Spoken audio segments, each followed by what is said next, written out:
Seguimos, amigas y amigos, con más de Contragolpe. Le damos la bienvenida ahora a la hermana Teresa Forcada y Vilá, catalana, quien ha generado gran polémica por sus declaraciones con respecto a la influenza H1N1. Bienvenida, hermana. Gracias por acompañarnos en este espacio. Muchas gracias. Queremos hacerle el reconocimiento público que anda por allí, detrás de las cámaras, a Roberto Hernández Montoya, porque la hermana Teresa está en Venezuela gracias al CELAR, atendiendo una invitación del CELAR, participando en un encuentro sobre teología de la liberación. Así que gracias, Roberto, que está con la cámara, detrás de la cámara, y gracias también a Nelly Prigoria, también del CELAR. Bienvenida nuevamente. Gracias. Quizás solamente añadir que es invitación del CELAR, de Fundalatin y sí, por favor, que no se nos quede nadie por fuera. Gracias también a la gente de Fundalatin y a todas las organizaciones que han hecho posible que usted esté aquí, hermano. Primero le preguntaríamos, ¿es o no es una amenaza la influenza H1N1? En absoluto es la amenaza que en los medios se nos ha querido, bueno, pues manifestar que era. Es decir, no es una amenaza superior a la gripe que tenemos cada año. ¿Y por qué hay una campaña tan fuerte de incluso organizaciones internacionales como la Organización Mundial de la Salud sobre la influenza H1N1? Claro, el tema del por qué ya es un tema de interpretación, que entonces a mí lo que me gustaría es dar algunos datos que ayudan a entender, pues bueno, que ayudan a objetivar cuál es la situación real al respecto de esta gripe. Y estos datos, el primero es que no es una gripe nueva, que no es un virus nuevo. Esto es lo primero que se dijo. Pero se ha dicho que es nuevo. Se ha dicho que es nuevo, y esa novedad voy a decir enseguida cuál es, que es solamente la cepa, pero eso es diferente. O sea, si es un virus nuevo, un virus que la humanidad no ha estado aún expuesta a él, eso significa que nadie de la población internacional va a tener inmunidad a ese virus. Entonces eso podría, faltan datos aún, pero podría justificar pues un nivel de alarma superior al habitual.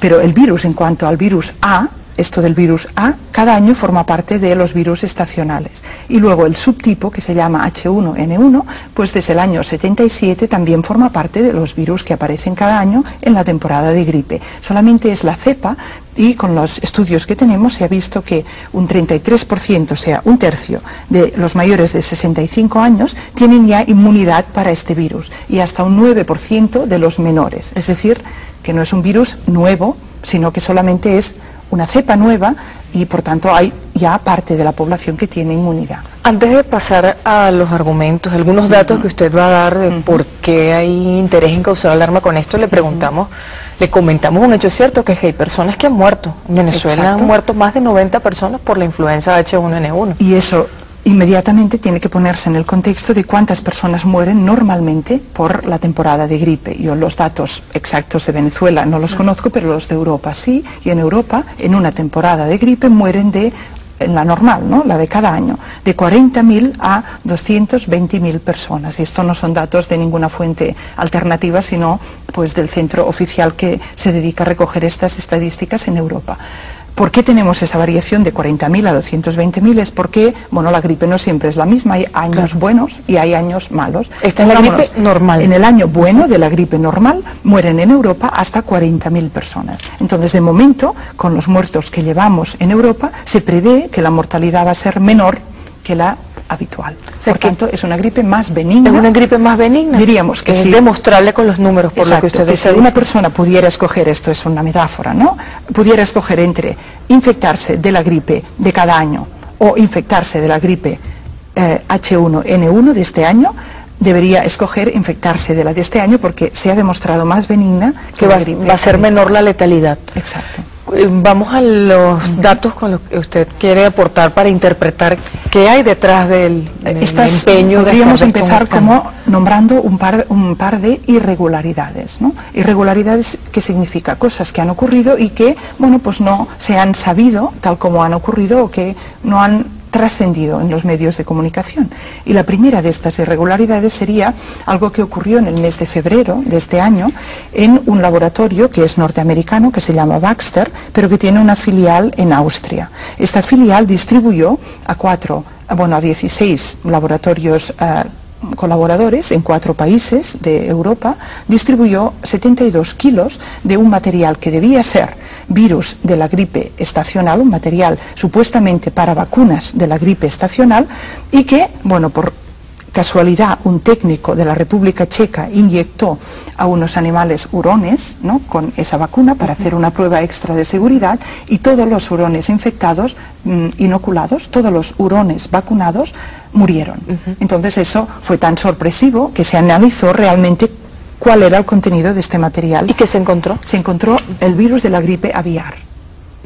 Virus vivos, era una mezcla de virus vivos de la gripe estacional con la gripe aviar. Entonces esto es una irregularidad grande, muy grande, porque en los laboratorios que manejan este tipo de virus existen unos niveles de bioseguridad, y el nivel de bioseguridad 3 hace en la práctica imposible que esto hubiera ocurrido accidentalmente. Entonces yo, ni en su programa ni en los escritos que ya he publicado, voy a decir que eso fue hecho expresamente, pero sí me corresponde decir que la probabilidad de que eso fuera un accidente es mínima con los datos que tenemos. O sea, que es posible presumir que haya sido eso ocurrió, una preparación de laboratorio. Entonces, si eso no se hubiera descubierto a tiempo, esta pandemia que luego hemos anunciado sin base real, con los datos que hemos dicho antes, con un virus que es menos letal, pues entonces sí que hubiera ocurrido una pandemia grave. Con la influenza aviar. Exacto, con el virus con esta mezcla aviar de virus que nadie pues esperaba que fuera distribuido.